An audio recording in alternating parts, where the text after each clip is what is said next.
Allez, une respiration dans ce journal avec notre invité culture, Julien Mabiala Bissila. Merci d'être avec nous. Beauté. Beauté. Alors, vous êtes auteur, metteur en scène et comédien de la pièce Au nom du Père, du Fils et de J.M. Weston.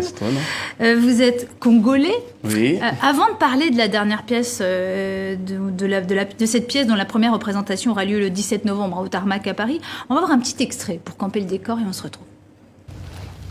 Chris Cross. Lui et moi, on se connaît depuis qu'on est tout petit. Quand t'es malade. Alors, nous y voilà donc au nom du Père, du Fils et de Jimmy Weston. C'est donc l'histoire de Chris and Cross, deux frères qui reviennent au Congo après 10 années de guerre pour retrouver une paire de chaussures de cette marque française enterrée dans un jardin familial. En fait, dans cette pièce, il y a tout le Congo. Il y a la SAP. Il y a la guerre civile qu'a vécu le pays à la fin des années 90. Il y a la musique, il y a la danse. Il y a aussi la foi avec ce titre, cette formule, cette prière catholique au nom du Père, du Fils.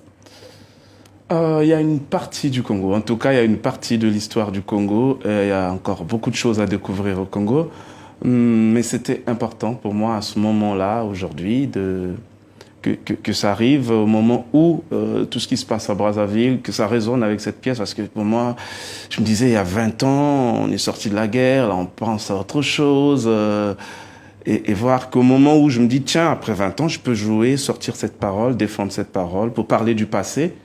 Alors, je suis dans le présent, ça. Oui, justement, le présent, qu'est-ce qui vous inspire, Julien? Il vous fait peur?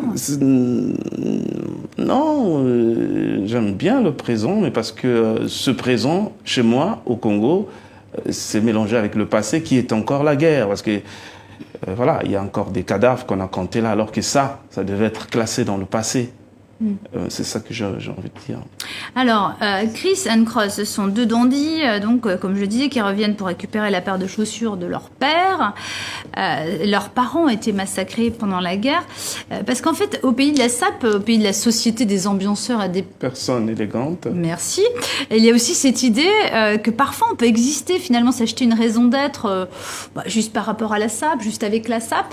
C'est un petit peu une petite critique quand même, non? Peut-être que vous faites là de cette société congolaise, non? Non, moi je pense que c'est quelque chose qui existe dans toutes les sociétés. C'est-à-dire, chez nous, c'est juste appris des proportions extraordinaires. Mais sinon, le paraître, c'est toujours quelque chose qui, dans toutes les sociétés, ça a été...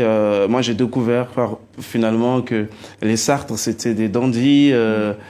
Non, c'est une réplique, c'est une réponse face à une société qui t'écrase. À un moment donné, tu te mets debout, tu cires ta chaussure, tu te pointes, tu dis j'existe, je suis là et je m'affirme. Ouais, alors justement, on va regarder un extrait de la pièce et on va se retrouver juste après. Ouais. Ses entrailles ont ricoché sur le mur blanc de l'église, bien que son corps ait continué la course, mais sans les entrailles qui sont restées sur le mur, donc devant nous, avant que la voiture ne rentre dans le même mur en même temps. Et comment, puisque la voiture a fini dans la foule avant d'embrasser goulûment le poteau électrique. La voiture?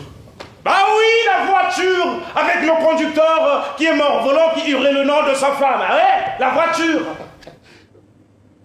Dans le texte que vous avez écrit, il y a beaucoup de jeux de mots. Il y a notamment, il y a aussi tout ce monde de l'absurdité avec la mort qui a un GPS, le chaos qui devient l'architecte de ce monde, un bus qui embrasse goulûment en poteau. Il vous fallait toute cette absurdité pour parler de cette histoire terrible que fut la guerre au Congo-Brazzaville. Parce que la guerre, pour moi, ça s'explique pas. On ne dit pas des choses pour que les gens puissent comprendre. On ne comprend pas la guerre, ça se comprend pas. Alors il fallait inventer une langue pour pouvoir parler des choses qu'on ne peut pas comprendre. C'est tout. Et les mots, je pense que dans les mots, on peut trouver beaucoup de richesse, on peut le réinventer, on peut découvrir une langue, mais ce sont des mots qui viennent aussi de nos langues au Congo, qui se marient avec le français et qui donnent des mots métis comme ça. Ces derniers mots, très brièvement, le Congo a connu une crise politique. On en parlait en début du journal. Qu'est-ce que ça vous inspire, Julien? Ça m'inspire pas. Je suis juste triste. Mais ça va, il fallait qu'on arrive là. Pour moi, c'est important. Là, on commence une période de résistance. Et ça, c'est notre résistance que nous allons vivre au Congo, comme la résistance en France. Nous, ça commence maintenant. Pour nous, on a en face de nous la grande figure de...